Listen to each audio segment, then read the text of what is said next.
It was the most disgusting, despicable thing I've seen in my life. I mean, to have the fortitude to call somebody that and then do it on camera, because you know you're being recorded. She knocked my phone out my hand. They formed the wall to protect her. That did hurt. Y'all gonna let this happen? What type of people are y'all? You don't know me, man.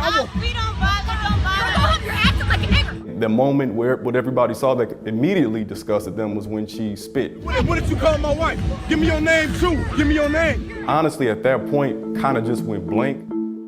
If I were white, there would be no way possible that I would sit in company, any company, in my family, and have somebody called a nigger. It doesn't seem like everyone sees eye to eye with Maya Angelou. In 2016, we've seen the N-word hurled at political rallies. Our president has divided this country so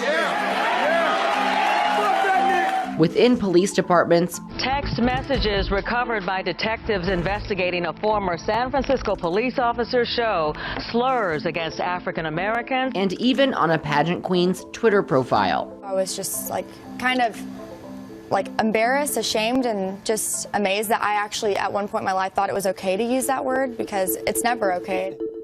Jessica Sanders also seemed to think it was okay. She used a slur at least 12 times to Ernest Krim and his wife Cassie, high school teachers and parents of 2 daughters. The couple encountered Sanders at Chicago's Margarita Festival on July 30th. I did not do anything. My wife did not do anything. That lady immediately walked over and began to yell at us in all types of vile language. Krim says he and Cassie wanted to play a game of beanbag toss. Cassie picked up beanbags they thought Jessica Sanders was done using, and that's what caused Sanders to approach them. An encounter with 1 million views that captured what Krim says is the most blatant racism he's ever experienced. It's not like you were beat down. It's not like you lost a family member. It's a type of emotional distress that we've never really felt before. How does it feel when a white person calls you the N-word? Does it feel different? Yeah, I mean, because the N-word is a cultural thing, Cody, so if I was to say it to a friend I grew up with, of course, and you say it extremely different. It's almost like a camaraderie. It's almost like, yo, they tried to put this on us as a negative thing, but we're gonna flip it around, because we brothers and this is how we roll. So when a white person says it, and of course it's different in each situation, but you feel as if somebody knows a secret about your past and they're trying to humiliate you. How does it feel that in the video, she's standing next to 2 black people who know the power of that word? And they defended her. I wasn't even going to go after her, but they formed the wall to protect her. That did hurt. And to actually see the man in that video, he didn't even look me in the eye. Like I said repeatedly, you're just going to let her say that. He couldn't look me in the eye as a man. We were able to get a hold of Sanders' friend from the video, Evie McDowell, who has since ended her 13-year relationship with Sanders. She was like my best friend, so I don't know. And it's really hurtful, that she just did it, and I mean, she doesn't have to apologize if she doesn't want to. So if you saw Ernest today, what would you say to him? I'm sorry it got that far, and I'm sorry that you felt like you didn't matter. Because you do matter, everyone matters, and just watching the video, I could tell how upset he was. And I just want to tell him and his wife that I'm sorry I didn't step in, but I didn't know what to do then. We kind of see you trying to diffuse the situation the best way you knew how. Yeah. Would you change how you tried to diffuse that situation? I would. I would change it because I guess doing nothing is just as bad as altercation. We have the support of millions of people as we seek justice in this situation. Krim's taken his story to social media and said the positive support outweighs the hate mail, despite that being irrefutably offensive.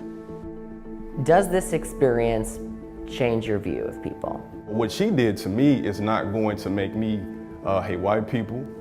It's just going to make me be that much more committed to equality and justice for my people and all people who deal with similar issues. The problem isn't the word, it's the system that protects white supremacists and racists and allows them to continue to do this without being punished at all. Jessica Sanders was briefly detained and then removed from the festival. Krim doesn't think that's enough. If she sincerely apologized, would you reconsider? No. What do you think she deserves? I believe she deserves the maximum sentence for felony hate crime. In the state of Illinois, a felony hate crime could result in 1 to 7 years in prison and or a fine up to $25,000, depending on the severity and location of the crime. But according to Chicago police, they're still investigating and no charges have been made. What do you recommend people do who hear the N-word used as a derogatory racial slur? Intervene in the same way you would hopefully intervene if you saw somebody being bullied on the street. Intervene in the same way you would intervene if you saw a lady being assaulted. Intervene the same way you would hope that someone would help your kid if they were in distress. We need more people that are going to be accountable on all ends. We're talking black, white, Latino, Asians, but until everybody else, especially whites, come together and say, yo, this isn't right, then this country isn't gonna progress. We submitted multiple requests to sit down and talk to Sanders, but she agreed to only answer questions via email. She told us she is not a racist and that the N-word can be applied to any person of any race. Sanders said one of the biggest misconceptions is that the Krims are innocent and that he called her a cracker after the video cuts out.